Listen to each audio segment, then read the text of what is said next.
Ron. My mic's good. We don't have to have his mic. Ron.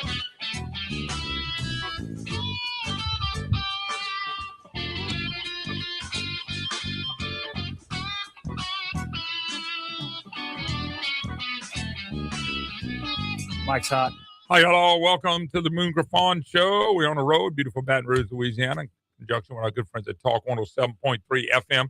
Our friends at Guarantee. Great time last night for all at their Christmas party. We had a really good time. We got to meet a lot of new people, and it was all cool for me. And I even got to bring my bride. So that made it even more fun because she's the one with the personality. They talked to her. I kind of get kicked out the conversation. And by the way, my son's my producer. And if he says anything else, he would tell you I'm not lying. I'm not exaggerating. I find that hard to believe. I find that hard to Walker, believe. you tell the man. Huh? Where's Walker? Okay, you can't hear him. He ain't going to say nothing. He don't want to say nothing. He ain't going to say nothing to his mama. Well, Walker's a little quiet. I've never known you to be the quiet type, man. I don't believe that for a second. Well, it's true. All right, Matthew James, Tax Pro Hotline, 844-766-6607. You can always email me, moon@moongriffon.com. Before I wrap up with Ron, our good friend Ron from Raging Cajuns joined us just for a few minutes. They got a big special promotion. I told him he was already at the radio station doing something with our good friend Brian Haldane. I told him just stick around for a few minutes, and we're going to do that. But before I get to Ron, let me just say this. Last day to give away Cane River pecans, and today will be the last day because I won't be here much rest of the year to give away a gift package from Raging Cajuns. So we're going to give away 2 today like we've been doing every Friday now for the last month. And somebody's going to win the last Cane River pecans we'll give away. Somebody's going to win the last Raging Cajun we'll give away, at least for this year. We've been shipping, man. You just send the address and it ships. Oh, no, it's been really worked out real well. And so anyway, you can email me, moon@moongriffon.com, moon@moongriffon.com. And just say you want to win. Leave me an address because I'm telling you, it's just simple. Once the computer picks it, I forward it to Ron. I forward it to my good friends at Cane River Pecans, and they sent it out actually that day.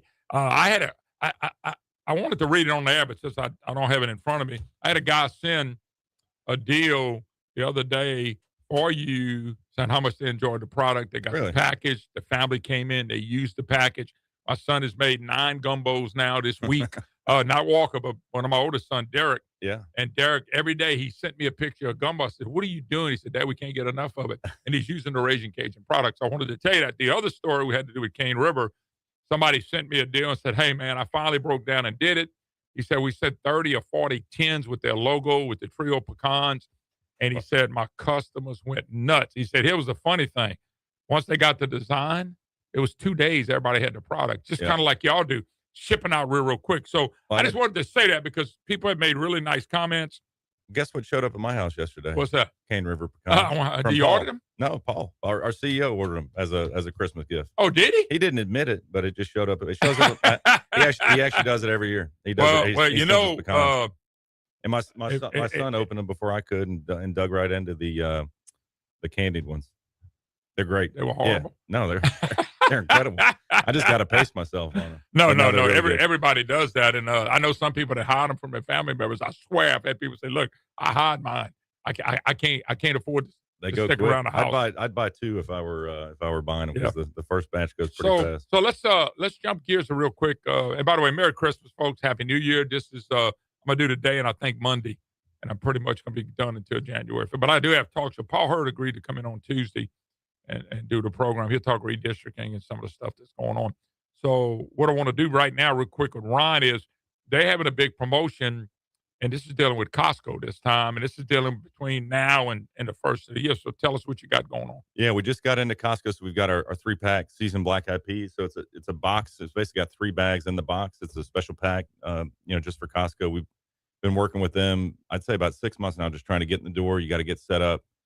Finally got the order, and just happy to be in there. So it's in every Costco warehouse. So if you shop in Lafayette, Baton Rouge, Covington, or New Orleans, if you go to your Costco, you'll find a big red pallet of Raging Cajun seasoned black eyed peas. Great price. Pick one up, and I'd say, hey man, give one to your friends and family. I the 3-pack I got the other day. I ended up keeping one, and my 2 boys, my older boys, each got one. But first of all, I wanted them to try the product. Man, it looks great. I'm gonna cook this. I said, yeah, well, that's why I'm giving it to you. I got the seasoning pack already inside of it. We just cooked some on Brian's show, or just served some on Brian's show. Just throw some. I did some pork steaks actually. Threw it in the crock pot, set it overnight, and those things were falling off the bone with the black eyed peas. But this is a surprise. I got a bowl. It was very good, and I like the pork. I'm glad you ate, man. I was getting a little worried about you. You know, Moon's slimming down on me. I gotta. Catch I made up to 230. I'm about 232, but You're I was looking about good, man. 247, Looking good. 245. I'd gotten a little bit bigger than I need to, but when you're in the food you know what's business, funny it's though? tough. I know people that do different things to lose weight, and I've never done anything more than just learn to cut back. And the biggest thing I cut back on for me and my body was sugar. Mm-hmm. Watching sugar, and I still eat some carbs and do that kind of Yeah. stuff. And It's all I about balance. cut right? back on the meal size, especially at night. I Mhm. always ate breakfast. So, Mhm. the nighttime meal was big. Now, last night I was at the Guaranteed Christmas party. There was no cutback.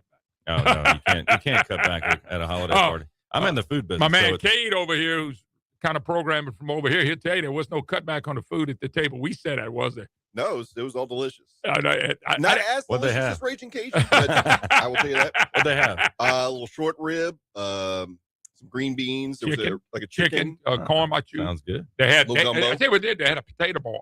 So you get your mashed potatoes, and if you want to put cheese, and they had a meat for that and all that was delicious. That Green blackened beans. seasoning would have been good on some of those mashed potatoes. And they had Yeah, chicken. absolutely. They had a chicken they did a certain way. It was pretty good because that's what my bride ate. But we enjoyed ourselves. Sounds we like y'all had a had good fun. time. It was good meeting everybody.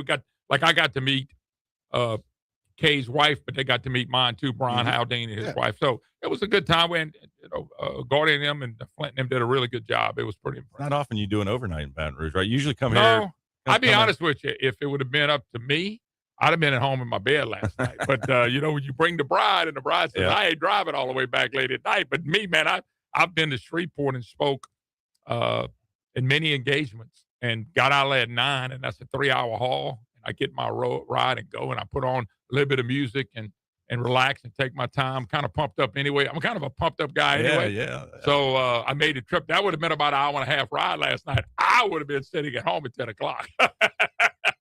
Your wife said we're staying here. My wife said we're going to spend some Hey, money, so I do what smart my move. wife told me. I'm Smart a good move. husband. I do what I'm Next told. time, call me, man. Next time, call me. It was all good. We had a good time, and we really did. So, but anyway, all right, one more time, and tell people.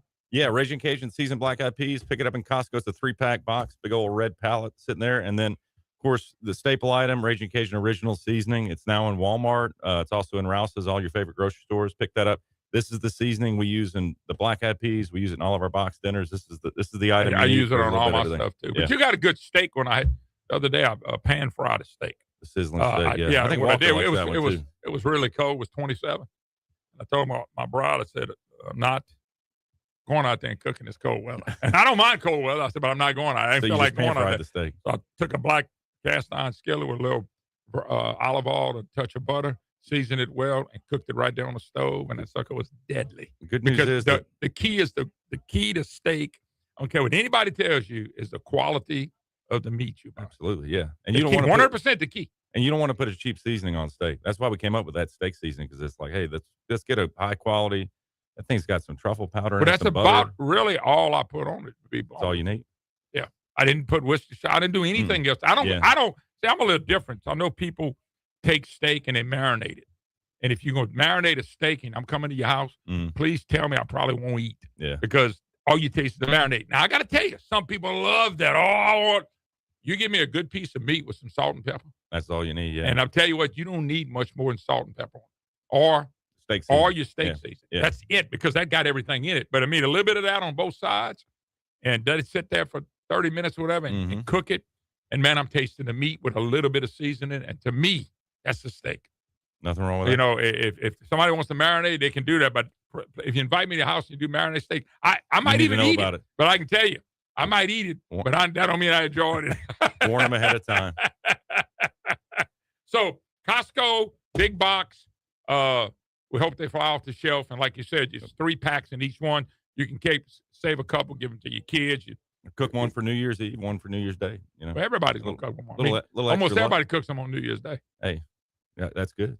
Cook some more. Yeah, it's not a bad thing. Yeah, it's better yours. All right, Ron. I Always a appreciate pleasure. it. God Appreciate bless you, y'all. brother. Hey, Merry Christmas. Yeah, Merry Christmas, y'all. It was too. nice. Brian brought his son today. Got to meet the little man, and so that's all good, too. Ron says he's already bored on his first day off for Christmas. And that he's got nothing to do. I'm like, you're on a radio program. How many of your friends get to come on a radio program? Yeah, you know? but the thing about it is, These kids all do this. They go to school and say, I can't wait for this to be over. They get the holidays, they're excited. And about 3 or 4 days into it, you get past Christmas, they're already ready to go back with their friends. They don't want to go to school. They want to go see their friends, though. So guess what? It all goes together. That speaks a lot for the school system, because I think when I was a kid, I never wanted to go back to school. So school system must be doing a good job. I will tell you, summer was my favorite time of the year. Yep, and people say, how can you like it? It's so hot. It ain't no hotter now than it was back then. And I still rather summer because I wasn't in school and we were doing what we wanted to do, which basically playing ball and having fun. They may not have had air conditioning. They probably didn't have air conditioning. Yeah, we had air conditioning. But let me tell you something. My mom and then, once we got up in the morning and we ate breakfast, she'd kick us out of the house. We can come back in for lunch and supper. That's a true story. We drank out what y'all call the garden hose. I call a hose pipe. We drank out the hose pipe, Bubba. No, and that was it. No iPad, no phones, no video games. And no inside either. Right, now, everybody's inside and they go outside and say, whoo, it's so much hotter than it used to be. And I go, man, you ain't got a clue. And by the way, that's all been taught through these high schools and universities, but that's another subject. Yeah. All right, Ron, God bless. Merry Christmas. You, man. All right, Merry Christmas. All right, 844-766-6607. It is a Matthew James Tax Pro hotline. When we get back, we're going to do a short segment. I got a little bit of clip on Arkansas.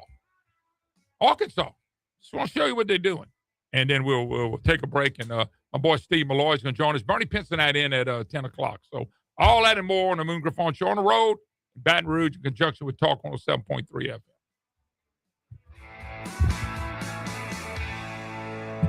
Yeah, dude, if ain't nobody going to take this home. Fear not, for behold, I bring you the good tidings of great joy, which shall be to all people. For unto you is born this day in the city of David a Savior, which is Christ the Lord. This is J.T. Landry. And this is Governor Jeff Landry. As we come together to celebrate Christmas with family and friends, I'm thankful for all we've accomplished. A safer state, over 100,000 new job opportunities, the largest tax cut in state history, lower insurance rates with more to come, the best educational rankings in state history, road and bridge projects that are finally moving forward. This is real progress. So thank you, the great people of Louisiana, for allowing us to serve you. From the Landry family to yours, Merry Christmas and Happy New Year. Paid for by Landry for Louisiana. We've been on this bayou for 7 generations. He's Blake Miguez, and he's the only MAGA candidate for U.S. Senate. My grandfather, he started a shipyard and built a simple 16-foot boat. And you know how he sold his boats? He looked in the person's eyes. He spoke to their heart. He shook their hand. You got that clip ready for them his word. The reason why I'm running for the U.S. Senate is to protect I'm going to try to go to it pretty for quick. Our children, our grandchildren. But if some reason I don't, then we'll just can it until I get back. The most selfless thing that we do. If Barney shows up at 10, I'm going to have a guest that we're seeing from President Trump would not be possible if Bill Cassidy would have got his way and President Trump would have been impeached. God always blesses us with a new leader. He did that with our president. And look at the amazing work that he's doing. I can tell you that if someone gives me the honor of being their voice in D.C., I'm never going to let them down. People from little villages can go big places. I'll never forget who I am, where I come from, or the people on the bayou who sent me. I'm Blake Miguez, candidate for United States Senate, and I approve this message. Paid for by Blake Miguez for Louisiana. Chasson Brothers on Pinhook next to the railroad tracks, serving Acadiana since 1933, has the complete line of products from Fertilome. Fertilome, local solutions for local problems with over half a century of total solutions. Chasson Brothers carries Fertilome all-purpose water-soluble plant food, organic Canadian sphagnum peat moss, horticulture vermiculite, and Fertilome orchid, as well as perlite tree and shrub food. Start and grow plant food, azalea and evergreen food, along with Fertilome Ultimate. Now's the time to plant fall and winter gardens, and Chasson Brothers, along with Fertilome, can make that process a success, taking care of not only plant health, but even diseases, insects, and fungus. Gardening is sometimes tough, but it's rewarding. And Chasson Brothers is right there in the dirt with you to make sure that whatever your gardening needs are, you're taken care of. Chasson Brothers on Pinhook and Lafayette, right next to the railroad tracks. Online at chassonbrothers.com. Chasson Brothers, where Acadiana gardeners shop.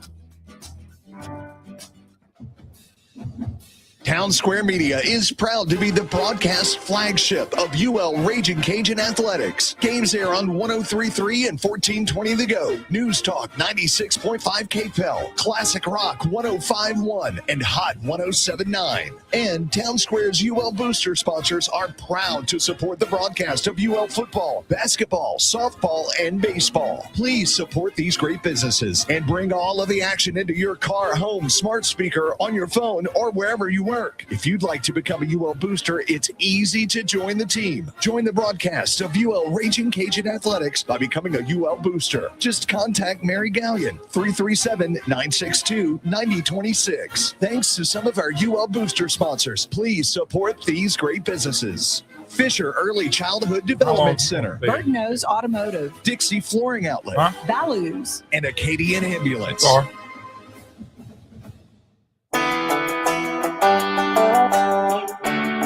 Proving that wisdom and volume can coexist, this is the Moon Griffon Show. Mike's hot. Hi, hello. Welcome back. It is the Moon Griffon Show. Great to have you with us. 844-766-6607. Louisiana's unprecedented coastal litigation has secured the number 4 spot in the national judicial hellhole list. Good old TV trial. These unfunded lawsuit targets our job-creating energy industry, pursuing retroactive damages for activities conducted decades ago that are critical to ensuring American energy and national security. These lawsuits are a glaring example of what's wrong with Louisiana's legal climate. It's overreach by trial lawyers, sends the wrong message to current and future investors, and cements our reputation one of the worst places to do business in the country. Louisiana needs jobs, not lawsuits. Learn more at judicialhellholes.org, judicialhellholes.org. I want to play a clip. I noticed today there was an article that said we spent almost $400 million tax-funded cooperative endeavor agreements, in other words, economic development over the last couple of years.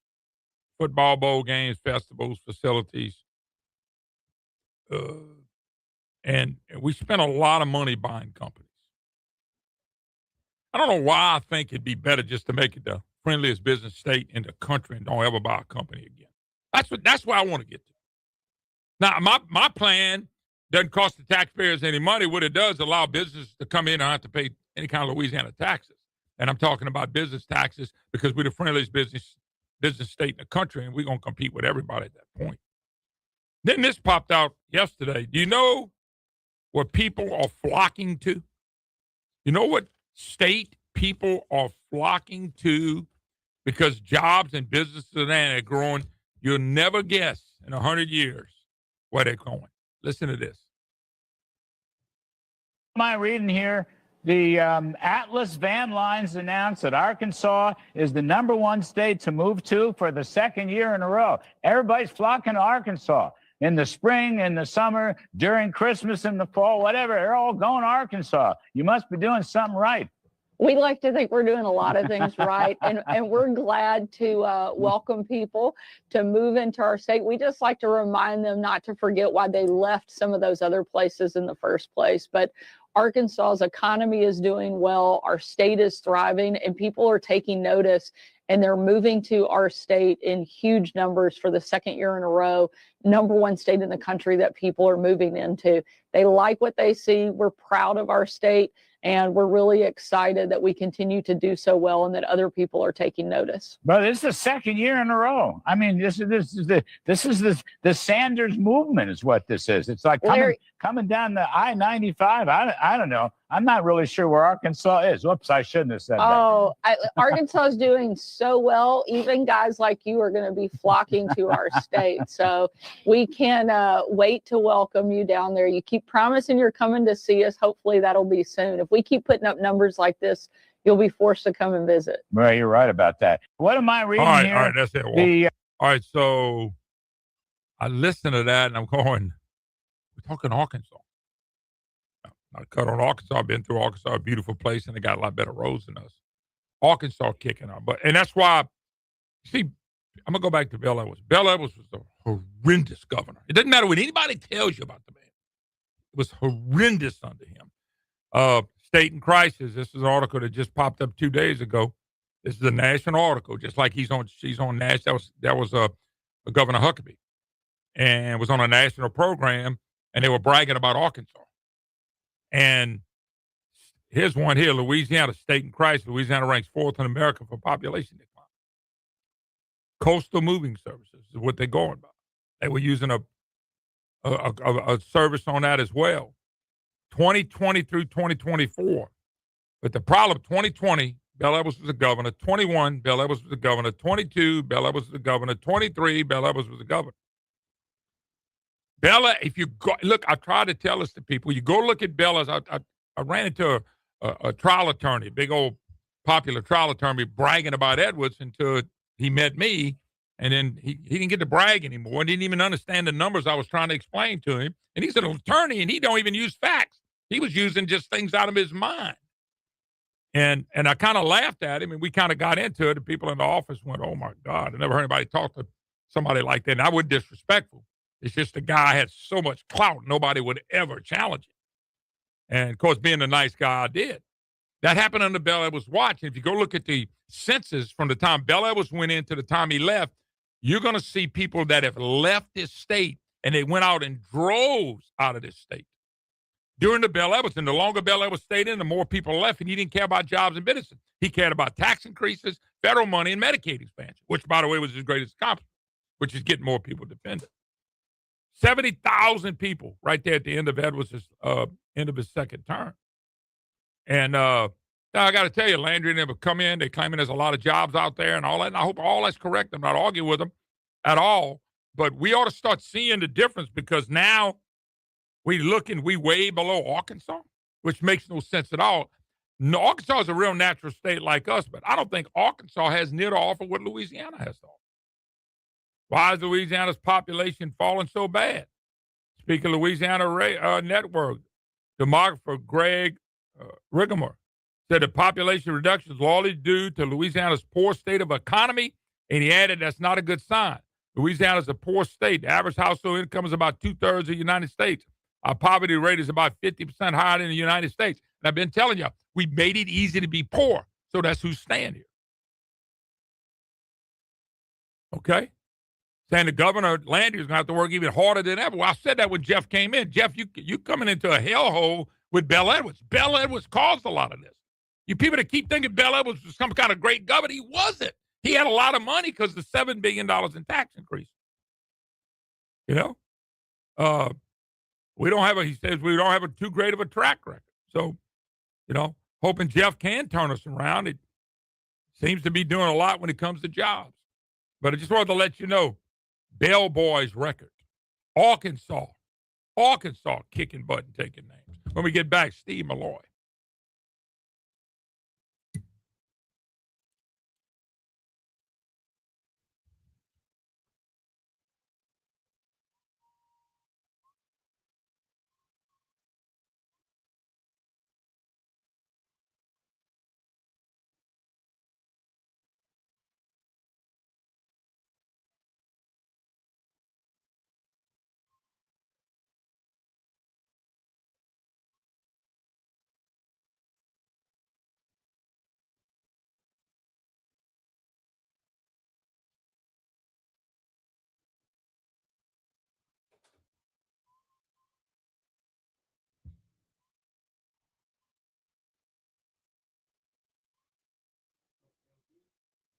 That's her.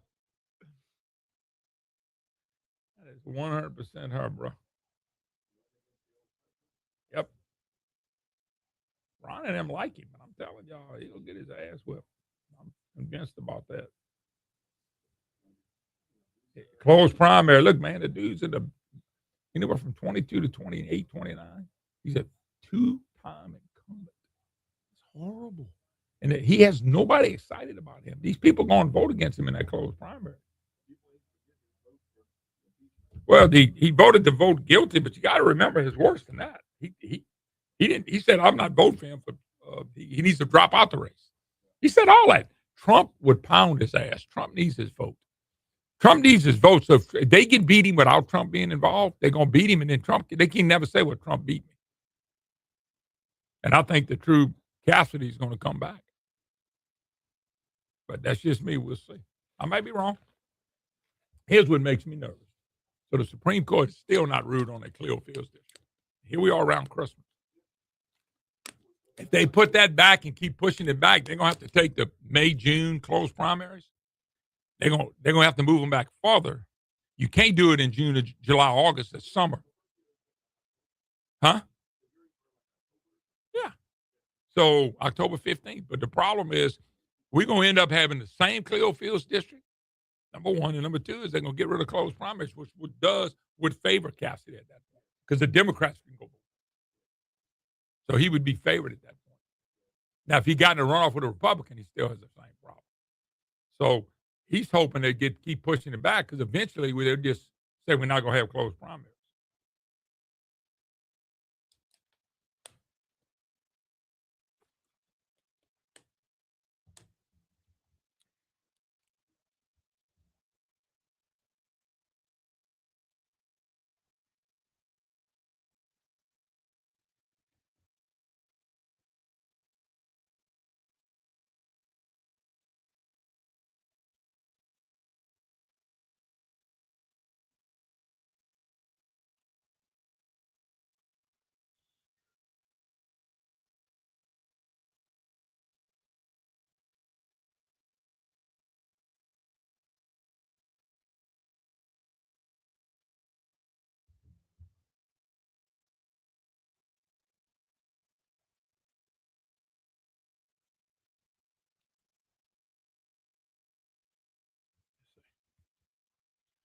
Hey, Walker, we got him yet? Okay.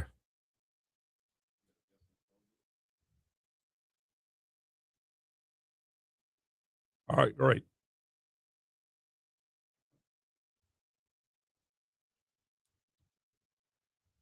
a big man. When you used to do a 3-hour program, when you do 2 hours, it's like a blink. Because Barney's gonna come and visit with me. I'm gonna do a little end of the year deal with him, and because I'm gonna do Monday, and I'm gonna be done. Yeah, that we'll do it best of. I don't like doing that, but I will. Now, once we do y'all 3 hours, I'm never going to do that again. It's going to be 3 hours every day. When I come here, it'll be 3 hours instead of 2. Got a problem though because I'm trying to do all this stuff on Rumble, and we're gonna put just like y'all do with the monitors and everything. So yeah, from the deal live every day. So it'll be live on the radio, live on the Rumble, and live on the deals. And by doing that, it's good because now I can start getting into the 21st century a little more. But it means it's hard. I don't know how I'm gonna do it on the road here because see, y'all already got the camera set up. There got to be a way we can still do it. We may have to send everybody that day to y'all Facebook. Maybe the way we do it that day. Yeah. When I come here, y'all already got Facebook lined up.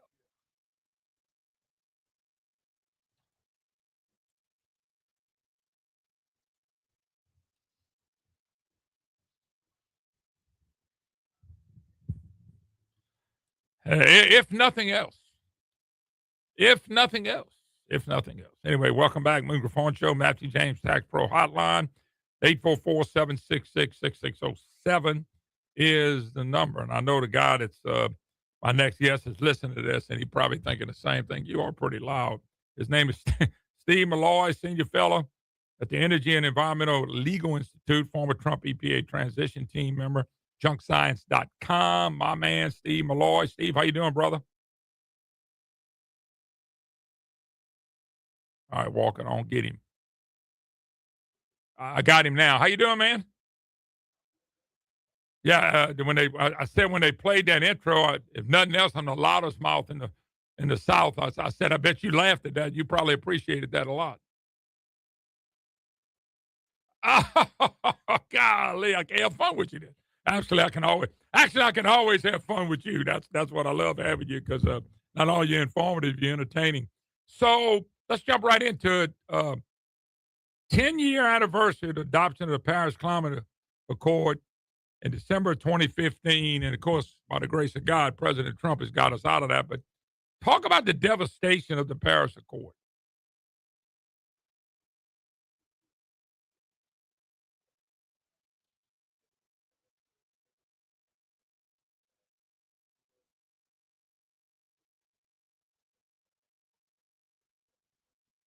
Mm-hmm.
Mm-hmm.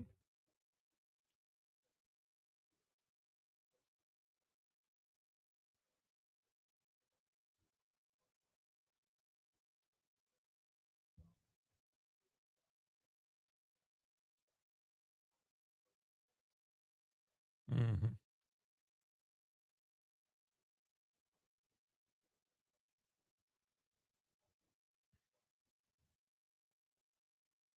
Yep.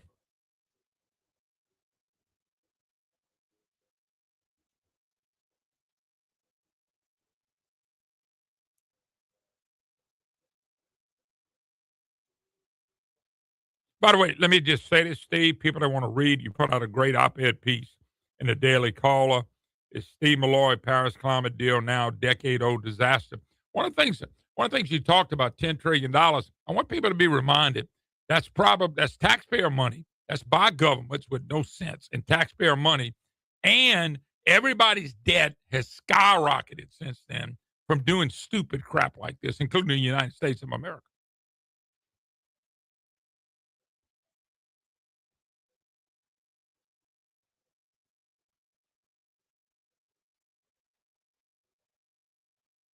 Mm-hmm. Correct.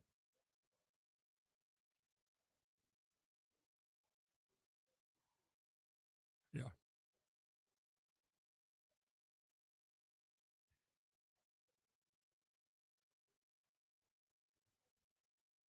Steve, I've heard, Steve Malloy, my special guest, and I think I've told you this. I've sat down with a lot of these people in the name of other green stuff. And you bring up the fact, let me tell you what they say. They say, well, Moon, there's a world demand for all this stuff. And my comment is, I said, no, it's not. It's not. There's a world government demand for this. There's not a demand from the average person who don't want to pay more for stuff, who don't want to pay higher prices for stuff. And most people don't believe the planet needs saving. Matter of fact, we need saving from the planet before the planet needs saving from us. That I can promise you. So I kind of laugh when they say, well, this is a world demand. No, it's a world government demand. And by the way, they're using your money and causing prices to go up by this so-called world demand.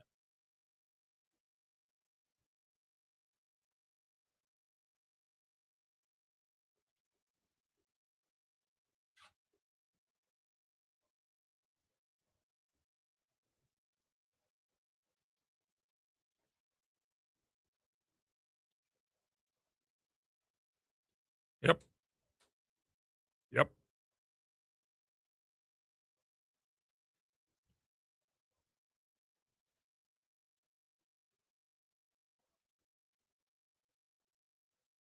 Mm-hmm.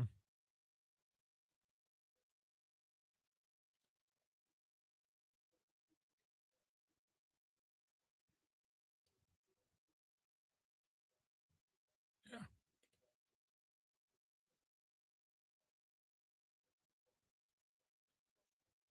Steve, no, I was just gonna say we got cheap energy and cheap food. Let me back up. We got it. We got uh, energy that's affordable and affordable food. We got it all. There's nothing we can't do. We got afford. This is gonna make it unaffordable, and that's exactly what it's doing.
Yeah. By the way, we have several of those big centers coming up in Louisiana, and they're out in the rural areas where people really can't afford to have utility prices that go up. I mean, I hope it works out. I mean, they're saying this is economic development. This is good.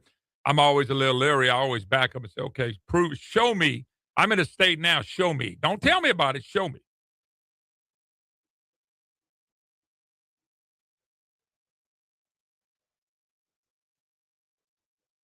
Mm-hmm.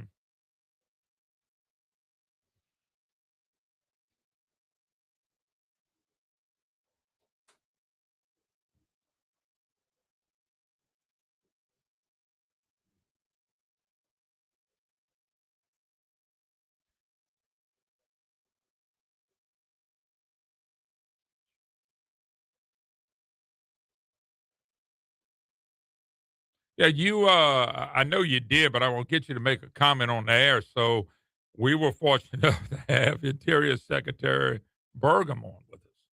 And I interviewed him. It was a great interview. But he said something out loud that, I mean, I'm not going to play it for you again, but I know you heard it, where he said that if you store stuff in the ground, he said that's a scam. He says it's a scam to store stuff in the ground and don't do nothing with it. Now that and here with all the carbon capture craziness that's going over here, that was the Secretary of Interior. That was the main guy. That was Trump's right hand guy, and they had really sent him on here to get me straight, but he didn't get me straight. Matter of fact, sound like to me he agreed with me because he said it was a scam. He called it a scam. I got the tape. You heard that, didn't you? I said you heard him say that, didn't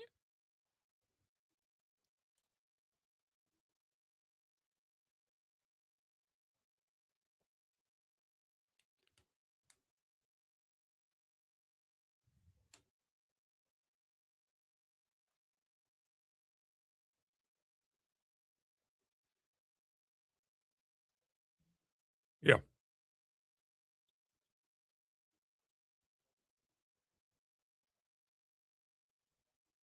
By the way, he said that because I asked him several times. I said, "It sounds like me and you talk about two different things." He said they are two different things. He said that on the air. Yeah, yeah. You know, by the way, I might ought not be. In all fairness, I probably shouldn't be. And I love all the gas industry.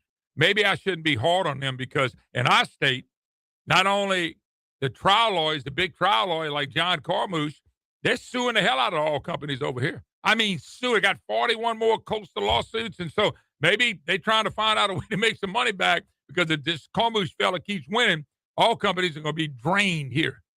Drained. Mm-hmm.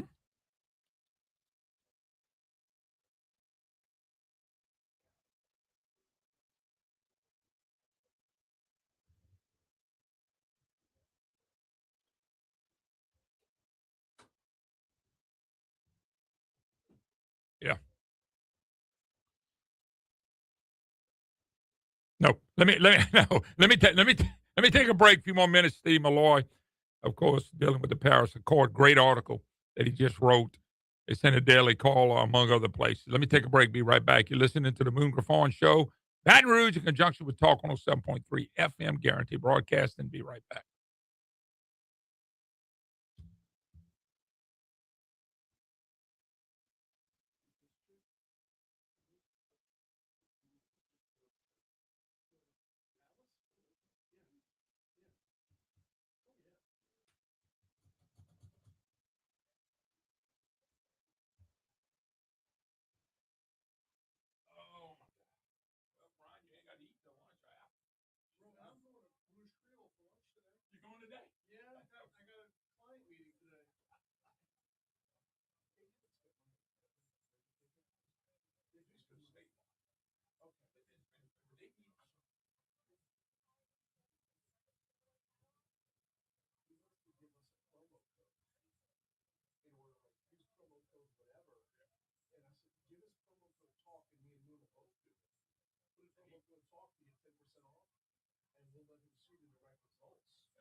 What?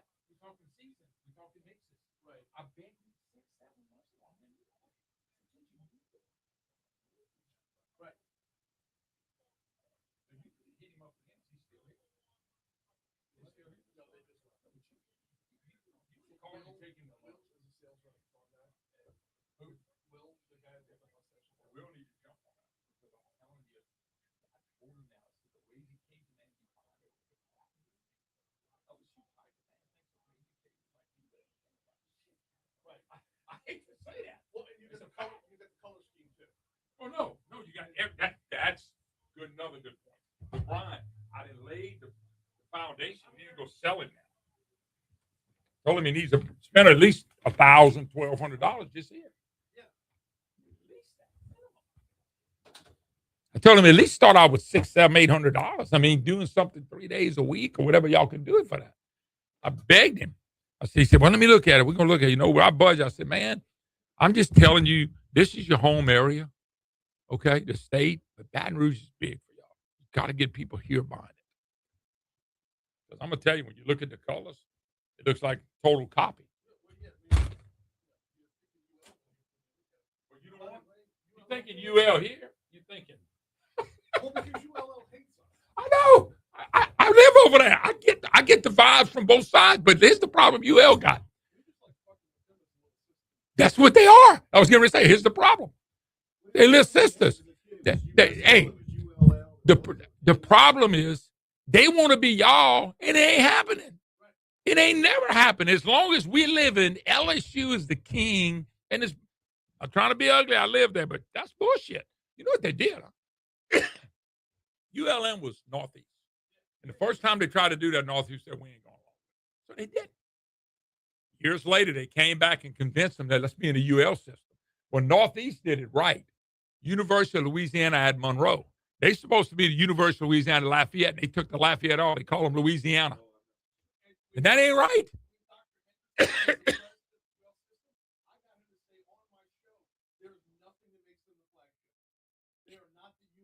Never will. It never will, Brian. But let me tell you, over there, it's all called Louisiana.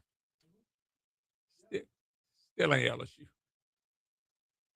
They're not going to be LSU. If LSU tomorrow shut the thing down, they still ain't going to be the flagship.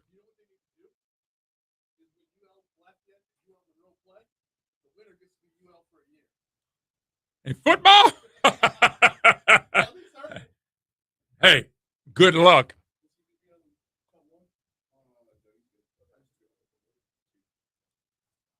All right, hi, y'all. Welcome back. Moon Griffon Show. Great to have you back with us. 844-766-6607.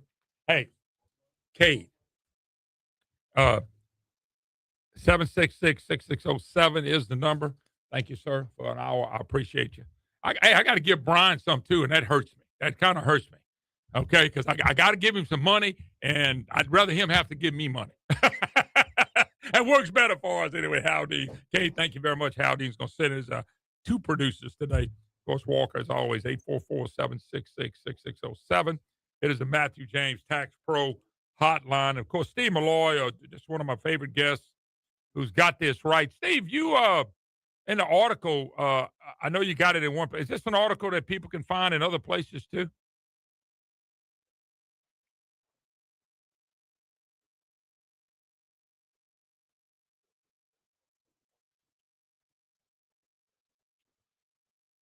Yeah, I noticed something too on all this craziness, Paris Accord. We're gonna be out of it, thank God.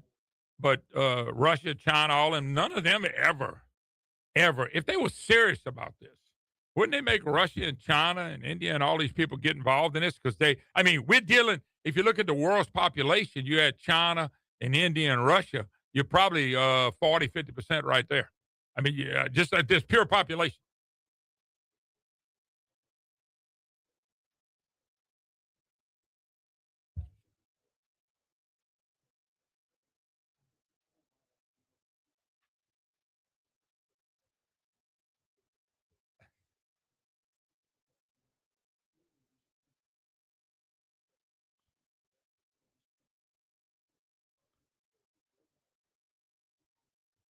Gee whiz.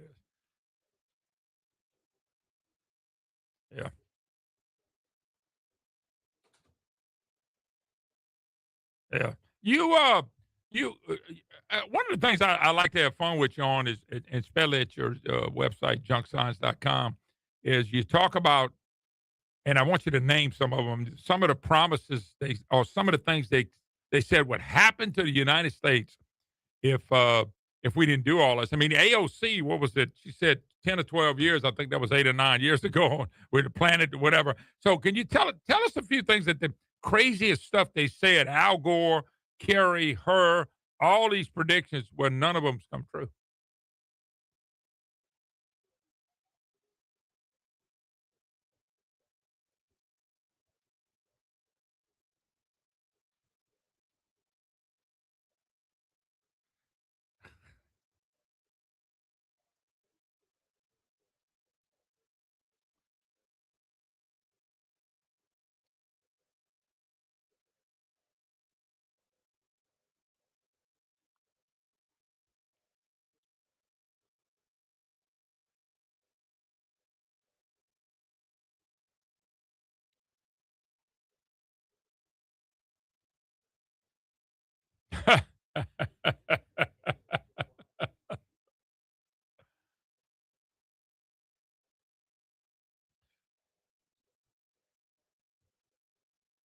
Mm-hmm.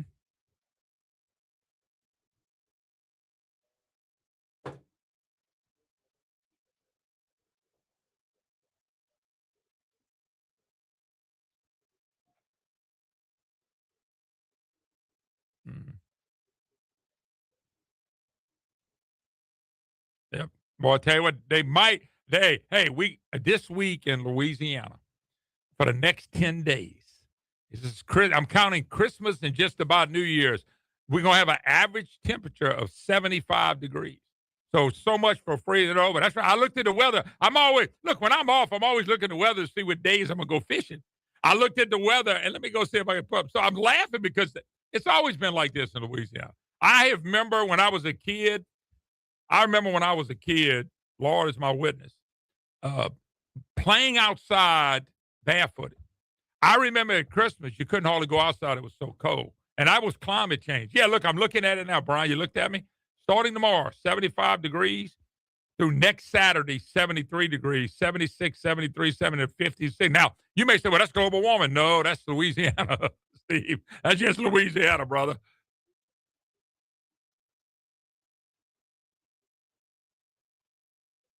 Wow.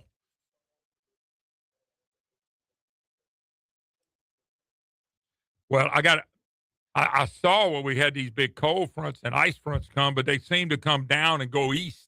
They kind of look at Louisiana and places down there and go, I don't bother them people. They probably want to go fishing anyway.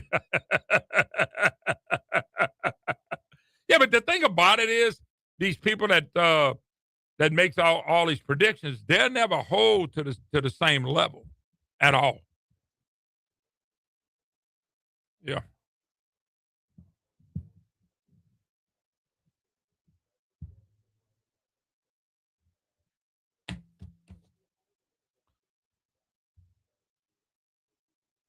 Well, the problem is, I go back to your article, $10 trillion of wasted money. I've seen reports where it's been $16 to $20 trillion on green new crap, totally wasted. And nobody's getting the results, but there are a lot of people getting filthy rich.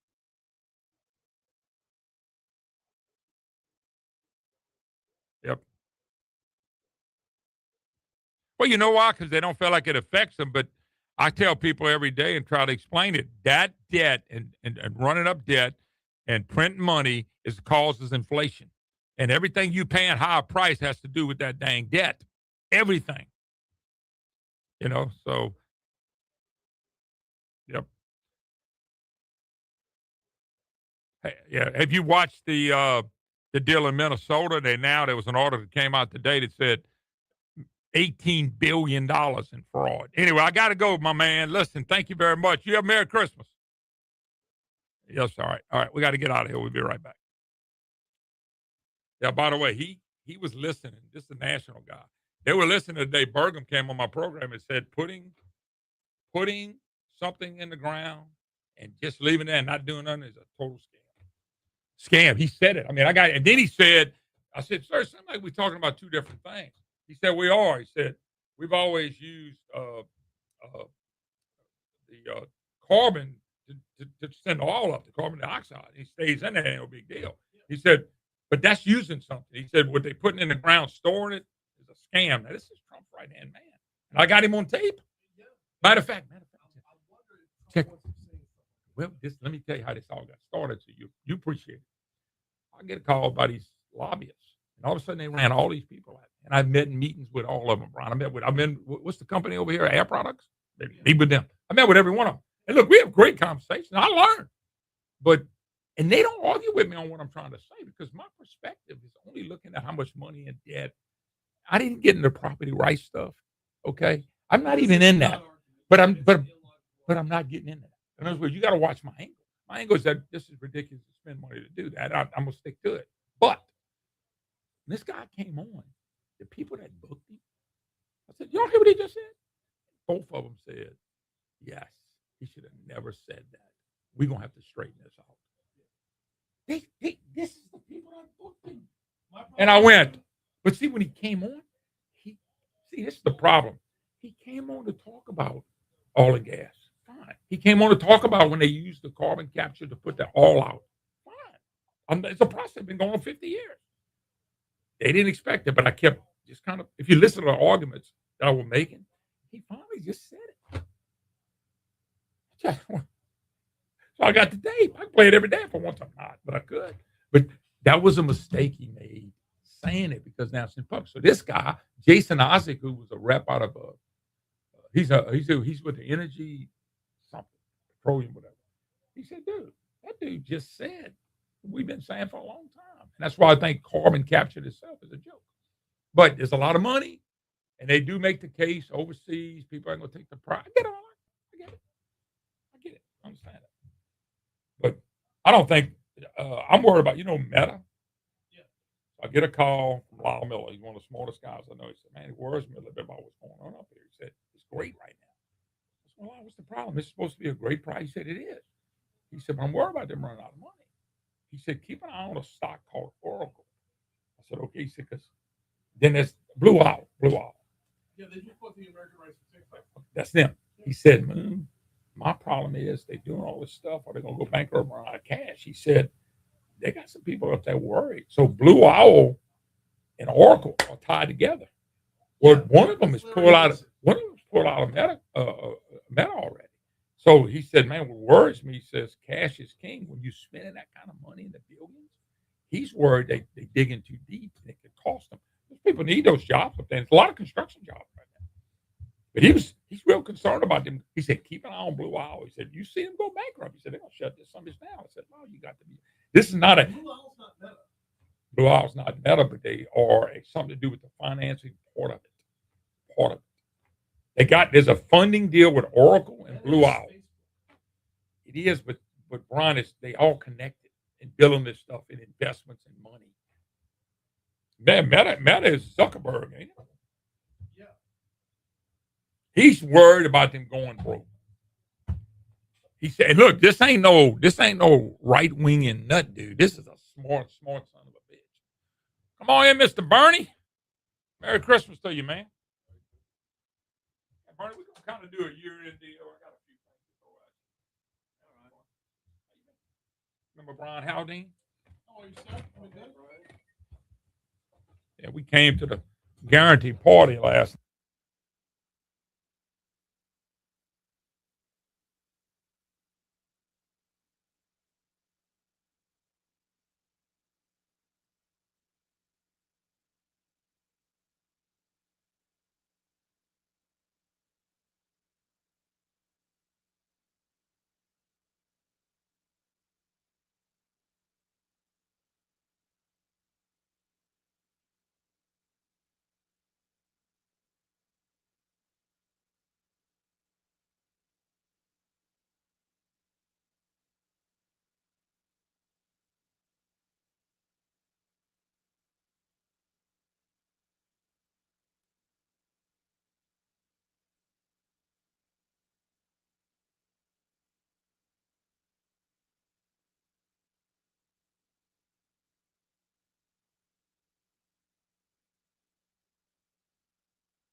Bernie, what else going on, man? You been doing all right?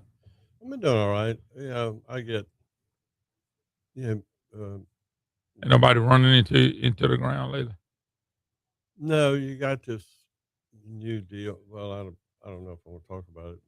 What's that? Well, if you're not a Pollyanna for the administration, then they want to censor you. You know what I'm saying? I have not heard from Jeff, and I've talked to him personally. He called me a couple for whatever, but he hadn't even asked to come on the program over 3 months. Huh? He hadn't even asked to come on the program for over 3 months. Last time he was on with me was when he spoke up about all the LSU stuff. Well, that was 2 months. Yeah.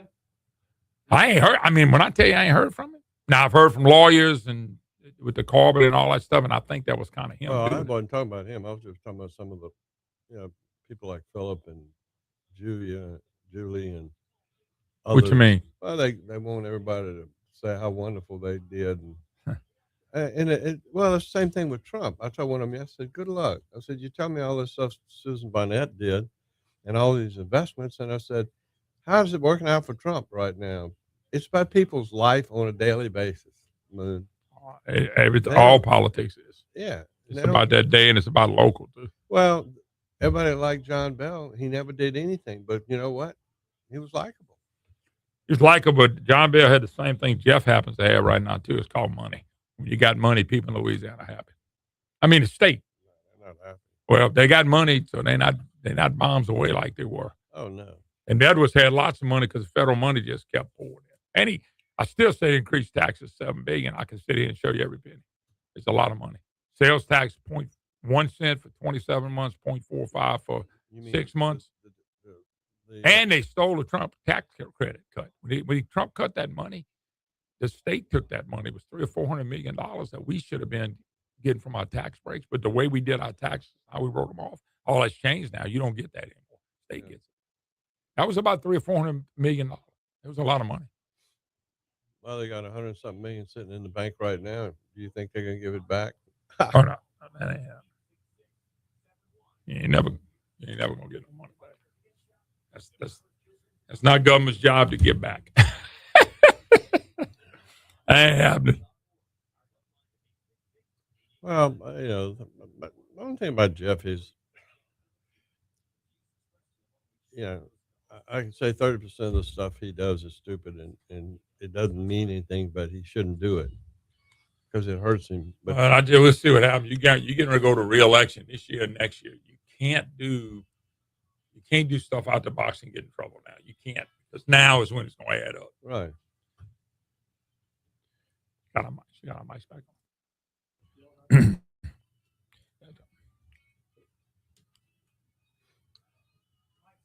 Hi, hello. Welcome back. It is the Moon Griffon Show on the road. Beautiful Baton Rouge. Talk 107.3 FM. Our good friends at Guarantee Broadcasting. And I want to thank Brian Haldane for letting us come in his studio and use his mic. He never told me I had to rent it yet, so that's good. Anyway, I appreciate it. Anyway, had a good time last night at the Guarantee Christmas party. Got to meet a lot of new people. Got to meet their brides, and they got to meet mine. So all that was good stuff. We got to stuff our face, too, didn't we? That food was good. We eat well. We eat well. We drink well, too, but we eat well. The drinking line was the longest, longer than the food line, I got to say. And the drinking line stayed long the whole night. The food line actually dwindled down because you could only get so much, but the drinking line filled back up real quick. They had a crew that would, after they get their drinks, they just go back to the back of the line. Yeah, they would get a drink and go back in the drink line because it took so long to get another one. So by the time they got finished with that one, they got it. We laughing about that, but that's somewhat true. Somewhat true. No, it is true. There was a crew. It wasn't everybody, but there was a crew. It was a good time. The brides got to meet and all. That's a good thing. So, by the way, one last thing before I get to our guest who's going to hang with me for a while. Kind of a year-end review for me because I think Monday's going to be my last day, but you never know. I might be back 4 days next week just because I got to go to work. We're going to give away Cane Rub Pecans at the end of this hour, and you want to win the last time we give it away. And we're going to give away one set of the Raging Cajun. We got to set it out. It's a package. It's a really neat deal, a little bit of all this stuff, and it's pretty cool. So we'll do that at the end of the program. I've asked my friend Bernie Pincinat to come in. Bernie's been a poster forever. He's been in politics. He's been involved. He worked with Bennett Johnson many moons ago. And I'm not saying you weren't involved in other politicians, but I know that was the biggest. First of all, Merry Christmas to you. Good to see you. Merry Christmas, Moon. Merry Christmas to your listeners. You just a little history real quick. I know you did Johnson. Was there any other elected officials that you worked directly with as much as you did, say, Bennett? No, I worked in actually worked in the Carter White House. Did press advance. I was a press secretary for his campaign here. In those days, Carter. Okay, we turning him up right now, Walk. Okay, he's all the way up, Walk. Yeah. In those days, Carter was carried the South. Yep. So yeah, he was very popular in the South. I was lucky enough to be involved with him.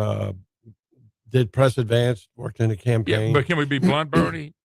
Democrats back then, night and day different than Democrats. Right. Matter of fact, I wish we had those Democrats today. That's my point. Then I ended up working with Bennett Johnston, and actually Johnston was very close to Ronald Reagan, so I ended up doing work with them. But yeah, I was involved in the election of Kelly Nix, the superintendent of education. We literally were the first in the United States to put in legislation called accountability of teachers and students. I was primarily that, and then when I left Washington, I was here, but when I actually left Bennett Johnson, I had learned the new area of polling it was becoming, and I saw it as something, and we started. Bernie, before that, was it really big, or you saw polls on TV, but it wasn't as scientific? I know it wasn't as scientific. No, it wasn't a big deal. The people here who were involved in it were primarily professors. That was what you had. Yeah. We had Renwick and Joe Walker, but they didn't really say anything. And what was different for me was when I got involved in it, I was able to put together a group of people or a group of companies, and I have enough money to run questions on how's Louisiana doing? Yeah. What do the voters think? So I was what I did. And what changed about me and the media liked it was that I would go much further than just reading the numbers. Yeah. I would say, people used to, but if the candidate was doing poorly, I'd stay. I mean, and I was smart enough to know what the number said. I'd say, stick a fork in him. He's going to lose. So anyway, my approach to it, and we started seeing polls were great offensive weapons. Polls were defensive weapons. So polling became much more part of a campaign as far as what you were doing with it. And that was one of the things that I pushed in Louisiana. And of course, today it's all standard. Yeah, I just kind of get a kick out of it. So Bernie and Brian will know this. Brian's old enough to probably know this. Brian's looking at me like I'm crazy, but Brian, most people do look at me like I'm crazy. He mentioned Kelly Nix, superintendent of education. We used to vote statewide for the superintendent of education in this state. Yeah, and that was taken away a long time ago. Yeah, but guess who did that? We did. I know, but y'all took that away. And then when might have been Mike Foster, Susie Terrell won, we used to have election commission.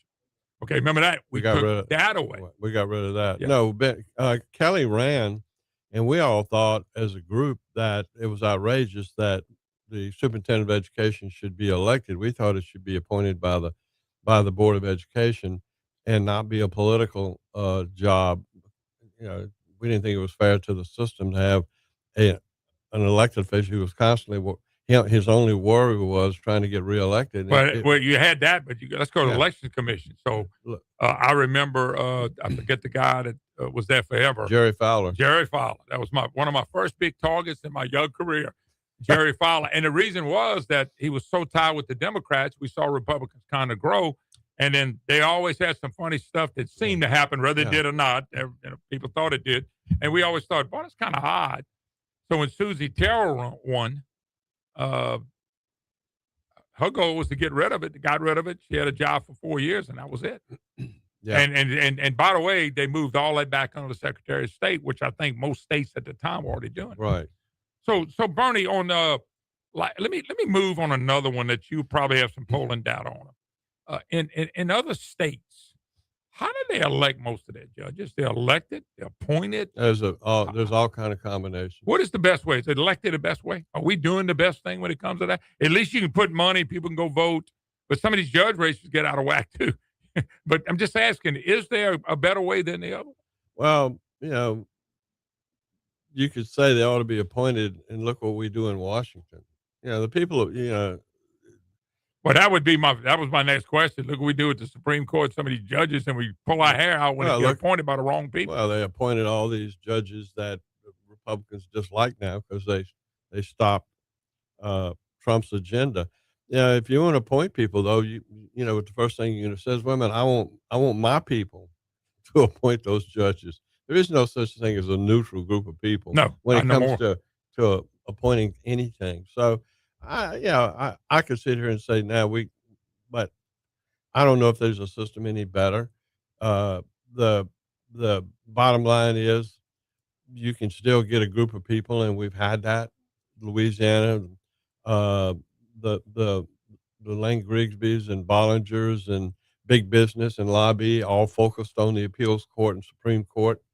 And I think they've done a pretty good job where they beat back a lot of the trial lawyers who dominated for years and used to be labor. Have we always elected judges here? Was that time we appointed and we changed like we did with the other positions? Not in modern times. I don't know what it was back in 1800s. Okay. I was just kind of curious if you had a clue and how that works in other states. I guess it's to each his own when it comes to electing judges. No, there's as long as human nature's involved, in our prejudices or our preferences. You see, I disagree, Bernie. I wouldn't be president. I'll just tell you who I'm gonna put in there. I wouldn't be president. This is the guy I want, a lady I want. The hell with everybody else. In other words, I'd do the same thing. Right. Everybody would. There's no way to get around from doing that. And maybe elect is still the best way to do it. Well, like I said, you can have these groups come together and they can raise money and they can go out and support candidates. And that, by the way, I think has been more than successful here in Louisiana. The business community formed a group and individuals, and they went out and the Supreme Court is business related now. You, Bernie Pinson, I'm a special guest. Bernie, governor, not Governor Landry. Governor's race. You've been watching this for a long time. You've been not necessarily a race, but just governors in general. You were probably more involved with Mike Foster than anybody else. Maybe you weren't, but I mean, I know you did some polling and stuff. But if you go back from that when Ed was to Governor Landry in that position, and I don't think the state has changed much at all. Maybe it is now, maybe not. Is it the power of the governor of the state of Louisiana? That part has never changed. So has it all been pretty much governed the same with the exception of a few things? I think you could point to Mike Foster and say, he fought the trial lawyers, called him evil. Yeah. But other than that, can you think of anything that really makes changes when these governors come in? I mean, I thought Dale Evans was a poor governor. Horrible. I mean, I think if you look at out-migration, you look at what he tried to do with our children. I mean, you can go through so many things that he did bad. But can you separate the governors to saying this was good, this one's bad, or are they all pretty much been the same? No, they're all different. General came in with a huge amount of momentum. There's no doubt about that. Will. And but let me go back and say, being governor of Louisiana and you don't have money, there's not much of a chance you're going to be successful because we give all the power to the governor. He controls all the spending, which I've been critical since the day I got into this business, and has nothing to do with Jeff Landry or Mike Foster or anyone else. But they all run because of the immense power, and it's one of the wrong reasons that you should have run. The governor of Louisiana controls everything. I guess it's good if you want your system, provided everybody likes your system, because you're going to pretty much get it. Let me stop you right there, and you might have to answer this when we come back. I got a little different twist on it, and tell me if I'm wrong. You're right, he controls the purse strings, and it's probably going to answer the question I'm getting ready. Everything. I know, but this is why I'm asking the question. The House and Senate could be separate if they choose to. The House and Senate could say, no, we're not doing that, Governor. This is how we do it. But the problem is he sits on the money and all appropriations and all the stuff that he can veto. And so the governor gets power, but really the Constitution doesn't give them that power. The money gives them that power. If you look at the House and Senate, they got to have the gonads, excuse my French, to not worry about that, but they don't. He controls what they can pass because he can veto it. He controls what they get to go back home. You can say they're independent, but when he has the ability to cut their projects individually, make sure no piece of legislation they pass. I know, but my point being, constitutionally, he does that. But constitutionally, the House and Senate say, "Governor, we ain't doing that. We're doing it." And I'm not talking about Landry. I'm talking about him. Hold your thought, because I want to come back and go from there. All right, this is the Moon Griffon Show. Bernie Pinson, my special guest. Of course, Walker Griffon is the producer, but Brian Haldane says, "I'll hang around and take me a nap during this course of this hour." So that's what he's going to do as my second producer. You're my second string today. I want you to know that. I'm just happy to be on the team. Actually, if you turn the mic off, you first string real quick. We'll be right back. No, but Bernie, what I'm saying, okay. I know. He taught me this through the Constitution. You're right, everything you said about the governor controlling it. But from a constitutional perspective, if the House and Senate say, hell with you, not doing it, they don't have to. But that's where the power of the governor comes back behind it. Says no money, no project, no this, no that. Right. They have a right not to do. They can say, "Hey, we like." See what I'm saying? See where I'm going with it? Well, they have a right. But they don't get the ass splattered. How about that? No, there's a clear delineation in the Constitution of separation, but the problem is the power is so lopsided with the governor. Well, I'm gonna let you explain it because you just hit it on the head. There's so much effing power with the government. And so you can have the power to do what you want, but you're going to pay the price. Yeah. But they got legislators that stand up. They don't all have to. Well, what I'm saying is they ever jointly, I'm not talking about Landry, I'm talking about any of them, would jointly stand up, what would a freaking governor do? Look, Jindal was very unpopular, but he controlled the legislature till the day he left. They didn't buckle him. You talking about Edwards? No, Jindal. Every effing thing he wanted. No, he didn't get. They vetoed the thing, but he wanted taxes. He got all the taxes he wanted. Well, he didn't pass but one. Well, no, he passed the sales tax. He also got. Yeah, but that was the first month. Well, he came back and got them to go from 0.1% to 0.45 for another 7 years. The 0.45 for 7 years was more money to the coffers than the 1 cent over 27 months. Go back and look. That's what they did. They didn't want to call it a tax cut. Republicans were going to get rid of that. And they never did. No. I know what you're saying. Look, I'm not arguing with you. I know it sounds like I am, but I ain't. The governor got the freaking power. Yeah. Well, they did beat Edwards back on some stuff. I'm just saying when it came to money. Yeah, he didn't even. Got what he wanted. Yeah, but it was so bad that a lot of stuff he wanted, he didn't even, or the Democrats wanted, and they were furious with him, and he said, "I'm not going to run with that. I can't pass it." Yeah, he wouldn't even waste his time. Well, the year he had, Edwards had a Lario that won 4 years, was probably his better 4 years.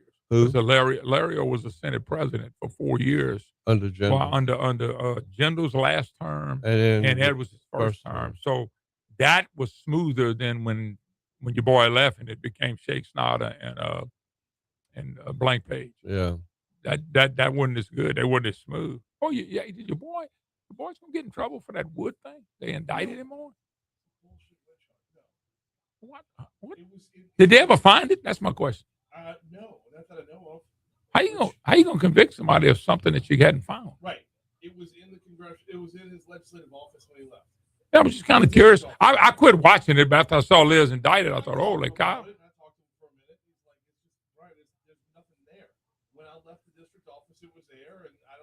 But his right-hand guy was Lionel Rainey. So when all that broke, Rainey called me and said, what's the deal? They said, man, how are they going to convict a guy on something he don't have? Yeah. But I just thought it was in his possession. I know. I understand. I just don't know how. That ain't correct. He was in his possession. It was officially in the inventory. So what did they do with that? Well, he's responsible for it, period. I mean, do they find? And I'm not saying No, I'm not. Listen, I'm not saying it's not a guy. I just thought that was kind of odd. Okay, I have a state car, and when I left, it was there. Yeah. No. When we the only thing I gone. was concerned for him, because I don't like anybody to go to jail. I'm different. I'm a different guy. The only thing I was concerned for him was did he sell it? That was what I heard. I hope that ain't true. It's an ugly piece of painted wood.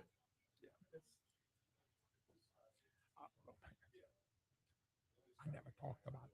Hey, hello, welcome back. Moon Griffon Show. Great to have you back. It is the Moon Griffon Show on the road, Baton Rouge, Talk 107.3 FM. Matthew James Tax Pro Hotline. We're going to give away some Cane Rubicon, some Raging Cajun at the end of this hour. Bernie Pincinat, nice enough to come by. Kind of reminiscing with Bernie. Bernie, let me, so I can make sure me and you are on the same page.